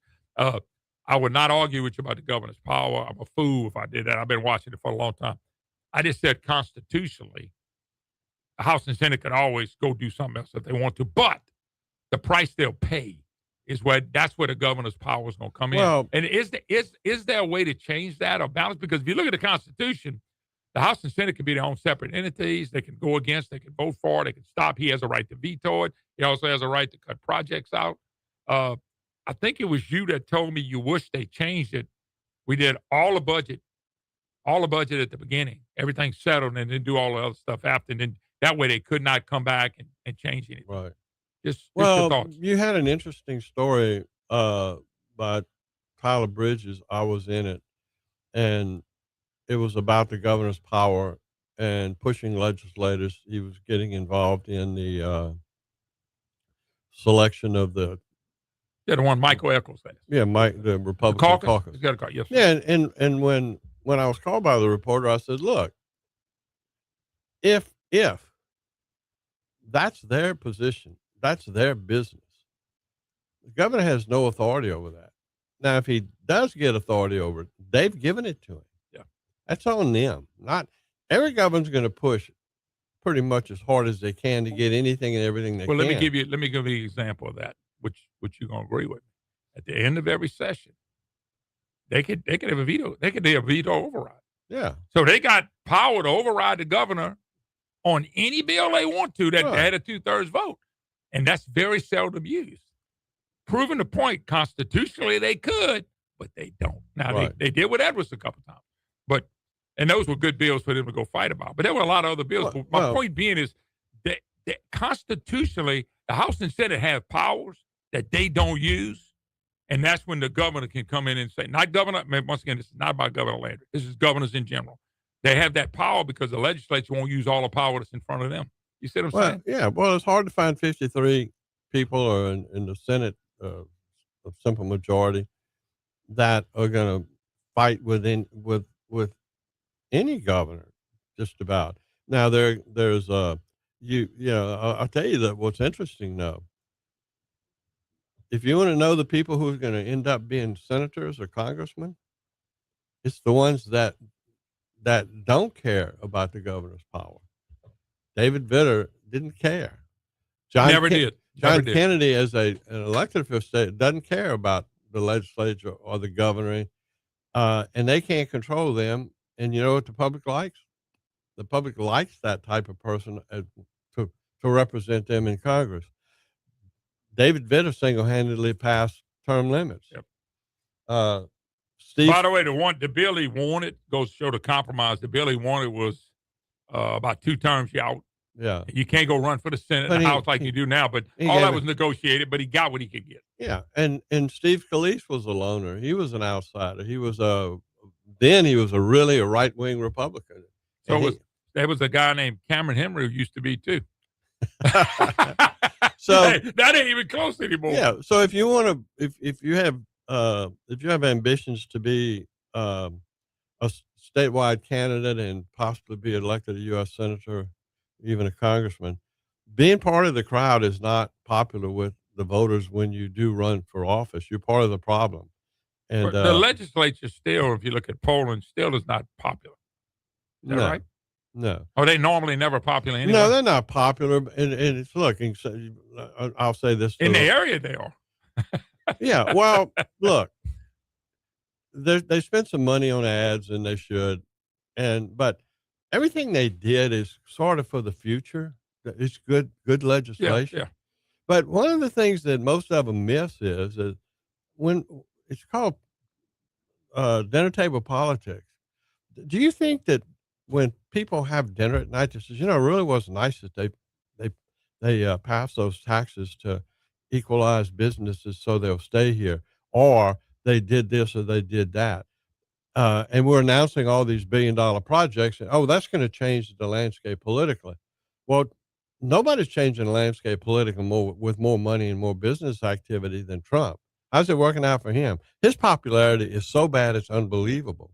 Yet he's saying in the future, I'll say this. If you don't understand as an elected official, by you talking about the future versus what they face every day, you got a clue. That's the difference. Let me take a break. When we come back, Barney, is the Senate the problem? And number two, what's the 2026 agenda look like? I haven't seen anybody really talk about it yet. And we right around the corner. Right. We take a break. Bernie Pinson, my special guest, Matthew James Tax Pro Hotline. You can email me, moon@moongriffon.com. Take a break. Be right back. Because what's the agenda? I ain't really seen any big agenda yet. I don't think you can have much. I think last year with the healthcare and carbon capture, I think they're trying to stay away from those where they can just move it out, because those were the two things that it was all about insurance and it became all about carbon capture. Well, matter of fact, I can't remember anything else. I know they did some good things, but those are the two things I remember the most. What are we getting, a 3%? We're getting a 3% decrease in automobile insurance. Well, everybody's not getting it. Every time they've done a break, right, it's been this group or that group or this group. It's not been everybody. Like people call me, they say, "Man, I'm getting mine increased." Well, mine went down $16 a month for the year, dealing with car and all the stuff I got. Your homeowners didn't go up? $16, not 16%, $16 a month. Your homeowners didn't go up? Mine went up big time. My homeowners went down by 65%. Why? You sold it? Huh? I shopped around. I looked for a new carrier. 65%? Well, mine. I tell you what it's called. Mine stayed. It's called a loss leader. Hey, mine stayed pretty close what it was. If it went up, it wouldn't much. I can't imagine State Farm giving any. I got State Farm, and I'm telling you, I got a $16 a month reduction. Well, Kirk Talbot says, "Look, go to this company right here." And I said, "Okay, Kirk, let me tell you something. I used to sell insurance way, way back. It was just a goofy sideline. You know what's going to happen? They're going to give me that break. In 2 years from now, when I go back, within 2 years, they will raise you to what you were and increase it. It's called loss leader. Insurance companies are famous for. They've been doing that since I've been buying insurance. Huh? I know what Brian's saying. This is what I got locked in this year. I'm gonna worry about next year. Yeah, but let me tell you something. Go to California and they did that. You know how many people in California? 75% of the houses that burnt down, they had insurance. Guess what? The companies aren't paying them because they don't have the money. That's such a sick ass situation. But that's as sick as you hear down here sometimes when they lose a home. You got 3 companies that are part of Lloyd's of London. Past that, if you ain't part of Lloyd's of London, you think they're going to pay 5,000 people's claims? No. So did you go to some off-name company, Brian, or was it is it a new company or what? What did you go to? They're new to Louisiana. Who, you don't remember the name? I don't remember the name of the carrier now. I have a local agent. Okay. Okay. Yeah. I figured that's what you did. My trust is with my buddy Jay Roby show. Okay. Coastal Louisiana Insurance. Okay. I don't. The national company. You let him do all that. Yeah. Okay. My loyalty is to my people, not the other way around. I don't expect a multinational company to love me back. I expect my boy Jay, who sits next to me in church, to love me back. You know. So, but we shopped around and. You got him. If he's in church with you, you got him. Well, makes sense to you? You got him. They better have a big reinsurance contract with somebody, and that's the first thing I think. And most of them don't. Yeah. If they have more than 5,000 people in a disaster, you ain't ever going to get paid. Yeah, that's boy. Insurance has become so complicated. Don't seem like it ought to be that complicated. But you got the one thing I do know about insurance in this state or any state you in, you better damn have a lot of competition. I'm paying my premium starting January 1st for health $3,703. How you gonna have competition on homeowners insurance and you in Louisiana and you got people who live next to the water and and they want me to insure it. You got people up and down the Pearl River. I went to a meeting one night when I worked for Bennett Johnson. They've been flooded 6 times. Wow. And they wanted and they wouldn't move. Now, finally, we're saying build your house up 10 feet and move away. Why should I be paying for somebody's camp in Destin? If you're going to live on the sea, that's your problem. Well, if you live now with the way it is now, you're going to pay high. Yeah. How much of that? No, I've heard of them. I've looked at some other stuff too. I just hadn't bit the bullet.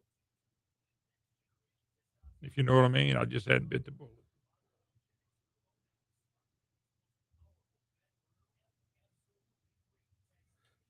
What are we going to talk about?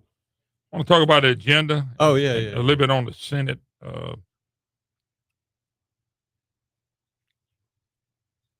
Well, and you can bring up the agenda versus polls now. If the polling is that bad? Hi, y'all. Welcome back. It is the Griffon Show. Great to have you with us. 844-766-6607. I want to thank Brian Haldane, our good friends at Guarantee Broadcast and Talk 107.3 FM for letting us come into their studio and take over for a couple hours. I do appreciate it. You've heard Brian. Brian is also, I'm going to call him the program director, also talk show. Kate's the program director. I'm the morning show host. So. Okay. Yeah. Okay. I was saying I screwed it up. Yeah. Okay. Just want to let you know. But you are the morning show host. Correct. And so, and you've also sat in with us, and we hope we're going to do a little bit more of that next year. Oh, I didn't bother you for the holiday because you like me, you're trying to run away from the mic for a few days. No, my phone would disappear pretty quickly. No. I go into hibernation for sure. Well, I do too, man. So I brought Bernie on today, kind of do a year wrap and kind of look into next year. And Bernie, that's what I want to do next. I kind of just want to look into the agenda for 26 for the legislature and the governor. I have not read anything. Last year was all insurance, ended up being a lot of carbon capture. I mean, that really, I'm not saying that was it because they did some stuff, but that kind of took everything over, especially insurance. Right. I think they ought to go back hard insurance. Word I'm getting is you might not see no insurance. There will be some bills brought up, but they'll probably kill them. They don't want to deal with that. And I'm not saying they didn't do something, Bernie, because there's a lot of people believe they did some good. They feel like we'll see it. But it seems like there's a whole lot more to do. I don't know if that's going to be on the agenda this year. Well, I'm just kind of curious what you think, what you hear. I don't know about everybody else, but I had a I'm not being negative, but I had a net increase of automobile and homeowners. So I hadn't seen any relief. Can I tell you? And nobody may like this because I had a relief. I tell you, it was on car insurance. That's $16 a month. They said for the year. Okay, so that would be savings of $180, $200, which I'll take it. Don't get me wrong, that's better than going up. But I also noticed that when people talk about that, it's certain people, but most people are still sending me deals that my insurance went up. That's what I'm getting on the emails. I hadn't talked about it lately, right? Because I didn't want to get into it. But so, what's the agenda, Bernie? Will there not be an agenda dealing with insurance or anything like that coming around? Then what's the agenda next year? I'm kind of curious. Have you heard anything? From what I've heard, yeah. Continued attack on the reducing that 3% state income tax, moving that towards zero. Hey, remember, they tried to do that last time. They moved it an inch. I know, but they're going back at that again. There will be a lot of movement on the insurance front. There will be a lot of bills on the insurance front. Not sure how much on movement they're going to see, but be on the lookout for nuclear verdicts to come into crosshairs real quick. And then working on us as judicial hellholes, the third part that I keep hearing. So, Barney, will they do any? Just go with what Brian said. Will there be any improvement in any of that? Yeah. I would say that all of those are all what he discussed is possible and probably will be on the agenda. Remember, though, they just spent some money trying to convince people that they did a lot during the last They session. did. They spent money. Yeah. I thought it was smart on their part to go out and kind of talk about something different than everything that we talked about. Well, the again, it's something they needed to do. Again, it was something that they did accomplish. But as I indicated, the poll I did in March it was the worst numbers I've ever seen. It was worse than when Edwin Edwards was governor. Now, when you say numbers, you comparing strictly legislature, governor, everything? Yeah, the legislature, the direction of the state. Do you think that changed after the session at all? Are you going to run another poll in the spring to see where we are now? Well, I hadn't got to that yet, but no, that was again, that was one of these unique things where in 2024, as they went in, insurance had been in most of the campaigns, and the House passed something. And look, a lot of good people in the Senate, but I'm going to be critical because if you point to where we are today, they get the credit. They decided that insurance was not a big deal. You know what they passed? Nothing. They passed a few, but they kill a lot. Yeah, they killed. I sat in a committee all day one day watching that. They've killed the major bills. Yeah, and then one of them got the governor. So going into 20, the representative from here got one passed. They thought that was the best one that got passed. Yeah. What's Emily Chenevert. Chenevert's bill was the one that they thought that was the best one. Which they came back, but so all of that blew up in the polling, whatever. So the backdrop was, and then in 2025, when it all came to the Capitol, and you had the trip that didn't help. You had the governor. The little turkey hunt you're talking about. Yeah, and then you think maybe I shouldn't expose that one because that was all on us. We got all the information. Well, we let that out. Well, it's part of history, and it's part of the reason that the numbers turned so bad. They did do what they were supposed to do. They did do some reforms, of which they deserve the credit. But again, the public kind of moves around on issues. But basically, as Trump is finding out, and I said it earlier, you have to the more and more you poll, you end up realizing how people make these decisions and why. When they're sitting down at night and are the kids safe when they go to school? Are they getting an education? My insurance is killing me.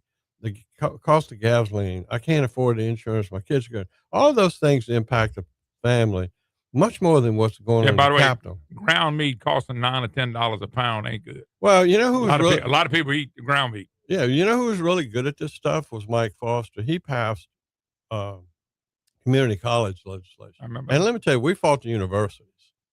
None of those universities wanted that. They didn't care about what was best for kids. It was about, we don't want to lose any kids. But Foster passed it in spite of all those self-interest people. But I told him, Morgan, I said, that was transformational when the bill signed. And he said, yeah, it is, but the average person out there didn't care.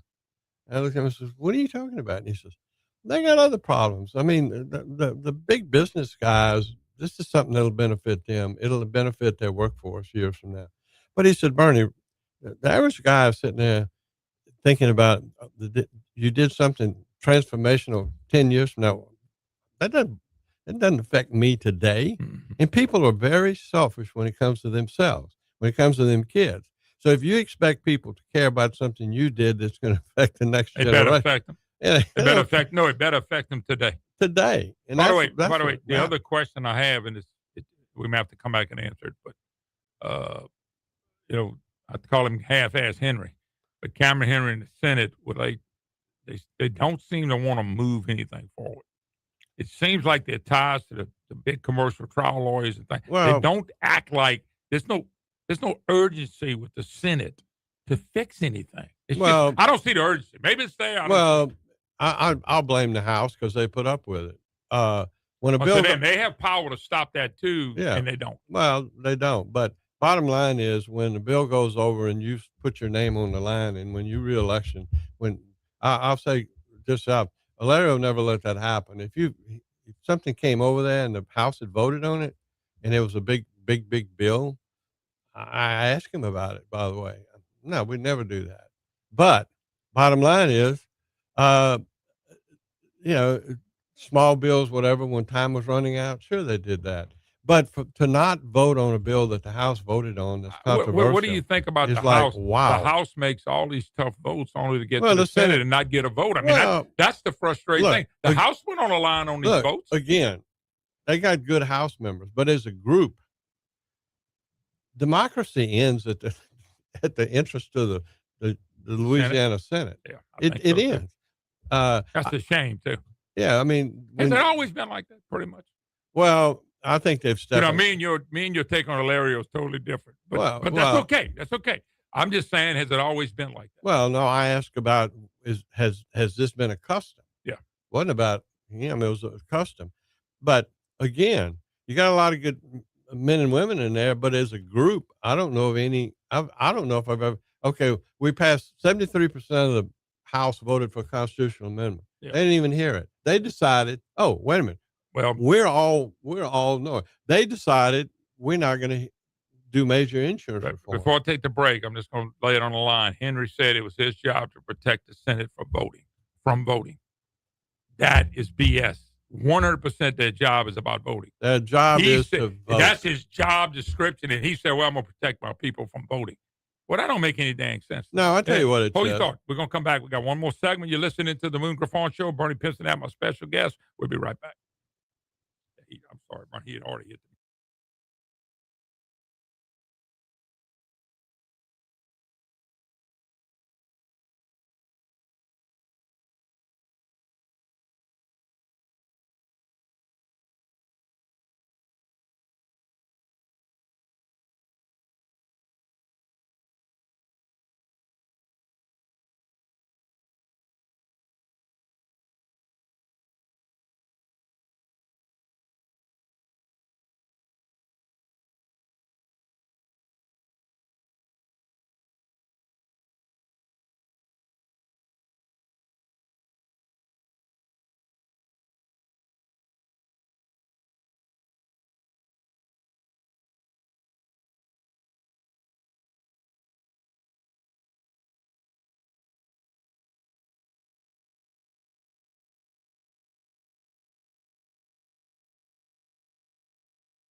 About to play right now. Touchdown. He scored a touchdown. Trust me, the Guru scored a touchdown. Oh, they hate it when I do that. Hey, they hate it when I do that. It don't bother me because now I'm expecting something good or bad depending on what it is.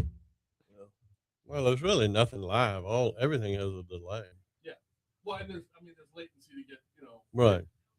It's all delayed, and you're not wrong about that. It is, but to everybody else, it's live because that is the live. So they don't know. They don't even look at it that way. Yeah. But Brian knows a minute and a half before. I laughed when you said that to me. Hey, Boo, there's going to be a touchdown. Don't worry about it. We good.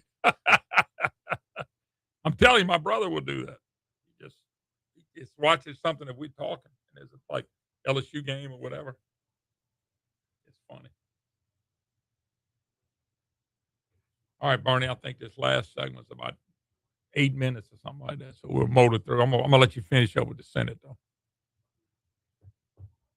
Now, Bernie, you got much for the holidays? You go see people, family, anything? My kids are coming. Okay. My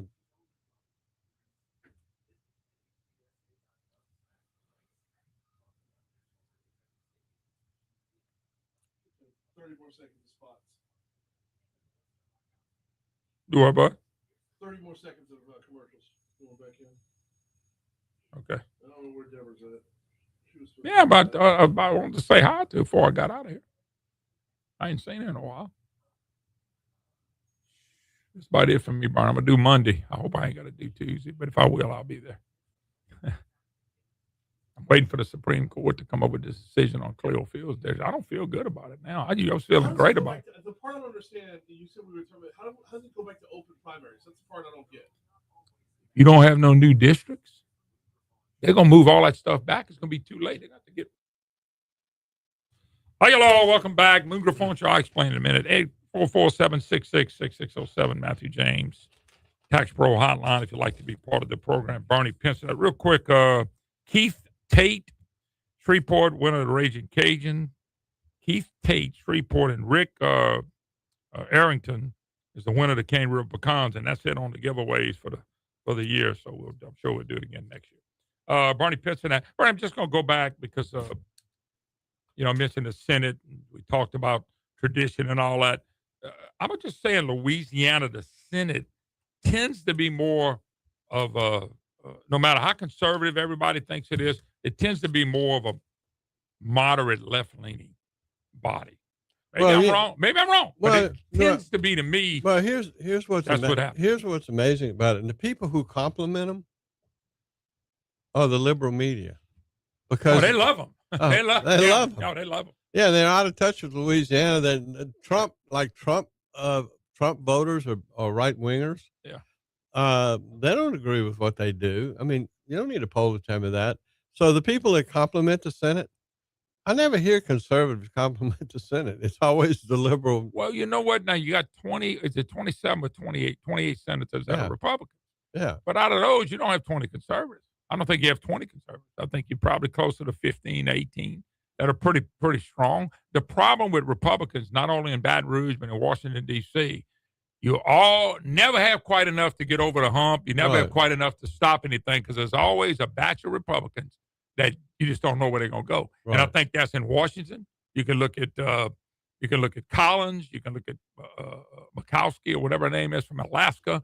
You can look at several of them. Well, but you come to Baton Rouge where you think all these conservatives went in. When you got a 2/3 House and 2/3 Senate and a Republican governor, people want something to happen. They want to move the state in a different direction, and we think it ought to be moved overnight. Maybe that's the problem. We think it moves too quick. It doesn't move quick enough. Look, the bottom line is there was a bill by Emily Chenevert on what's that initial comparative fault. No, on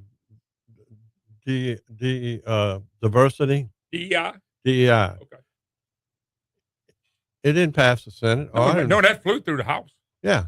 They never heard it in the Senate. But so if Cameron and them killed that bill. And it's the number one agenda of the Trump administration. Yeah. Number one. I mean, that's what DEI in the military, DEI in this, DEI in that. The whole thing. Louisiana, with 2/3 in the House and Senate, never passed it. No, except that the Louisiana Senate, which is maybe controlled by the Democrats, I guess but they didn't want it, so it didn't pass. DEI in Louisiana, can I Trump question? Because I've been. They're going to come back with it, but it wouldn't take much money if somebody shone a light on it and said, "Okay, these are the people that's voting," which they should do if you want to pass it. All you do is just make it call. I bet you they'll change their vote. I was real consistent when Shakes not in the way he won. I didn't like that. Here comes Cameron Henry and even Philip DeVille. And I don't know Cameron well, but I know Philip well.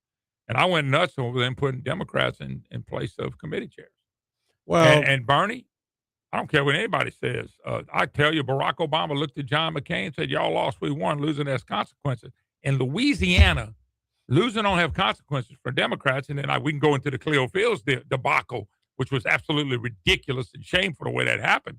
And that's the kind of stuff that I would never understand why Republicans do stuff like that. Never. You can't explain it to me, but you can't understand it for me. I can promise you that. Well, let's say, and I'm opposed to, I'm not going to say what I think. My opinion is that they try to give up, and these aren't the committees, by the way. They let them play a role, even though they didn't win. And I'm not saying it's right or wrong. I'm saying that's their approach. Okay, let's try to keep peace. There are 30% of Louisiana as black voters, even though they didn't win, and it's their fault they didn't win. By the way, the Black Caucus, they run, they're against everything. But No, anyway, and they're radical but that's too. what They're they. radical. Now you have, you have a right to criticize them. I can criticize them about it, but that's the way they base. Now, the conservatives in the House, I don't think they allow it to happen, or even the real conservatives. So it just seems to have, they all sort of agree that let's give them, they're just giving them something. That's all. No, it is. I would disagree. It's more than that. When you give Cleo Fields, the head of Government Affairs Committee, who oversees redistricting, for him to get a district, it's a hell of a lot more. No, it's a hell of a lot more than just giving them. Something. That's all I'm saying. You can put them on committees; they still get to vote. Well, but they would not run a committee. Yeah, well, that's the Senate. I was I'm corrected, but I was mainly thinking of the House. But in the Senate, yeah, I mean, look, the Senate. There's nothing conservative about the Senate. I don't think so. As a group, nothing. And again, I've never seen anything written by any conservative group or any whatever that this is a wonderful group. The people who applaud the Senate they're all liberals, and they don't want conservative. I guess the frustration for people like me, you run on a Republican banner, you run as a conservative, you run to change insurance rates, and then when all these big bills come up and you got a chance to do something, you don't. That's my frustration. That's my frustration with the whole process.